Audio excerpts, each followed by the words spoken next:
Let's be clear.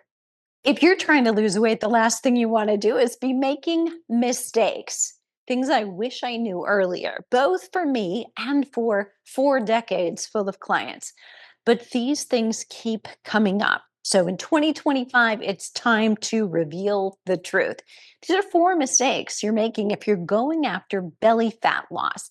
Here they are. Number one, stressed and cutting carbs do not go together. So I want you to really think about this. A lot of women in midlife, they're going through perimenopause, postmenopause. We're also in this moment of havoc with our life situations also coming at us from all sides of life.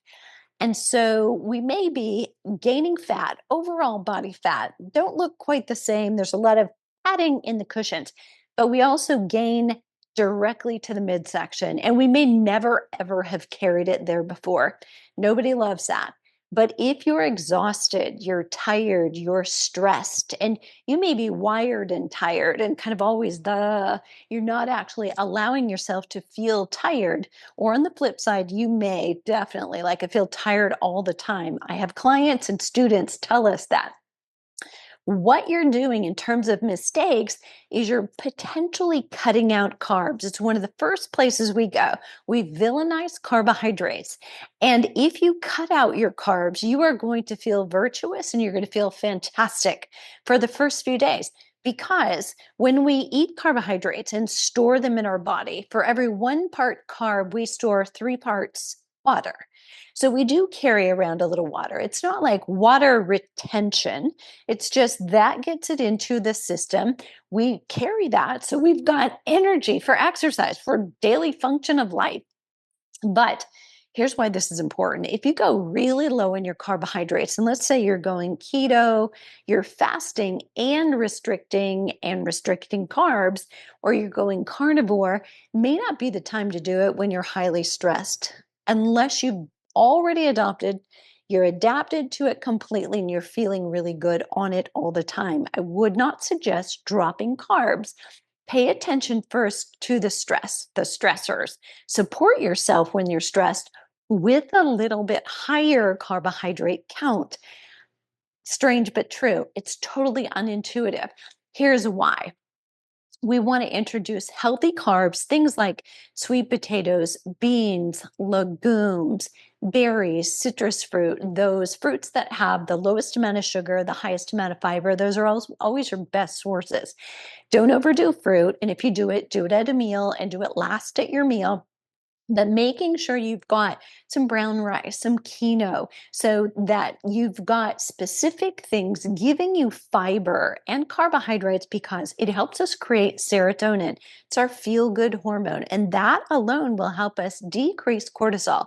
Those are two on a teeter-totter hormones that if your serotonin is up, your cortisol can't be. They can't both be up. So the only thing we can do when we can't remove stressors from our life is increase our serotonin or dopamine from exercise, music, oxytocin from holding hands and from hugs. Those things will all help you. So there's number one. Don't cut out your carbs too low, and you might start reintroducing them if you're feeling kind of exhausted, tired, wired. And they'll also help you with digestion. Stomach acid can be low when you're stressed. Number two, overdoing HIIT and definitely moderate exercise, moderate cardio, that chronic kind of cardio. Those kinds will, HIIT is awesome, but they will elevate your cortisol level and then kind of leave you flat if you're already wired, tired, or stressed. So often this is which came first, the belly fat or the stress? And you may not know, but most of us, if you're female, you get stressed because of the belly fat. Now I can't take it off and I'm even more stressed about that, right? I get it. But the unintuitive answer is actually just to take a step back for a moment.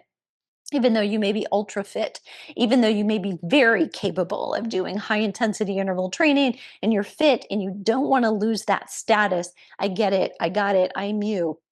But stepping back can be one of the best things that you do. If you need that exercise fix, I know you, I get you. Instead of doing that high intensity interval training, try substituting yoga for a week. Treat it like a challenge. And if you allow yourself not just to say, quit smoking, put the cigarette down, never think about it again. We give you knitting needles, right? We give you carrot sticks. Similarly here, I want you not just to say don't do HIIT, just relax. It's easier for us if we are exercise wired to say instead of HIIT, I'm going to challenge myself to do yoga here instead for the 20 or 30 minutes. I might have done HIIT, or I'm going to just go for a walk. And you don't have to make it a power walk, just a walk. Getting more steps in during the day may actually serve you better. So think of it as, how can I substitute something here? So I'm not doing nothing. I feel productive and I still get that little bit of a fix that some of us need. You will potentially get yourself forward with a little bit of walking, a little bit of yoga, a little bit of, maybe it's Pilates for you, weight training, or if you've always wanted to try bar class, this might be the time to do that instead of high. Next, what I want you to do is pay attention to your adrenal stress, cortisol. So really reflect, have you been under chronic stress for a long period of time? Now, look, most of us are. This is within arm's length. And don't we panic if it's not, right? I mean, so it's like we can't win. Like it's like you carry it around in your hand. It's like, where'd I put this? Where'd I put it? Oh my gosh, it's right here. But if you think you've lost it, we've got a problem. And what I want you to do is really pay attention. If you've been under stress for a long period of time, you've got a sick or ailing parent. That's problematic for all of us. We can't stop thinking about this. Maybe it's a child, maybe it's both, maybe it's your partner, your spouse. Your work life right now is not great. Any of those situations would put you at maybe chronic long-term stress, because most of us have that in life. We've also got that acute because something new is happening, and our hormones are already major changes giving us a physical stressor that we have to deal with. That is enough to say you have this HPA axis dysfunction. In lay terms, many of us call it adrenal fatigue. It's not a well-respected term, but it is an existing, you can test for that. Adrenal insufficiency has 4 stages. If you're mildly just tired, you probably will push through, is what we do. But if you are at the second stage, you're probably experiencing, you do a workout and you could take a nap afterwards, or you have to recover for days and do less. Then you know you need to whoa and slow for right now until you fix that. What I want you to do is make sure that you're paying attention. And if you've got a lot on your plate right now, things that you cannot control, they have to stay there. You can take control of the exercise. And that doesn't mean that you're settling, that you're going to say, oh, I'm not going to get fit then. You're actually going to get more fit because it's taking into account all the pieces on your training plate. Life is more training right now. So you're going to do a little bit less exercise and you're going to get better results for having done it. So again, go back to the previous step. You're going to do a little bit more walking, a little bit more yoga, shorter sessions, but strength training regularly. All of that is also going to help your blood sugar. And generally, if you have HPA axis dysfunction or adrenal dysfunction, we have blood sugar issues.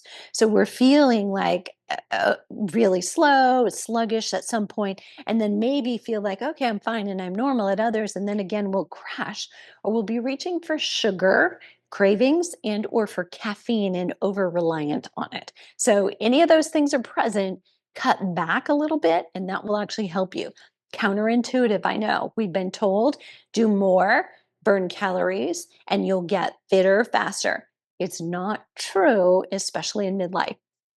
We got away with it earlier when we were younger with different hormones. Last but not least, I want you to take a look at, we reduce our calories so much because we listen to all the advice to have a big caloric deficit and then just increase your protein and you'll be fine. Now, sometimes that's okay. That's good advice if you needed a caloric deficit, but that advice can backfire, and here's why.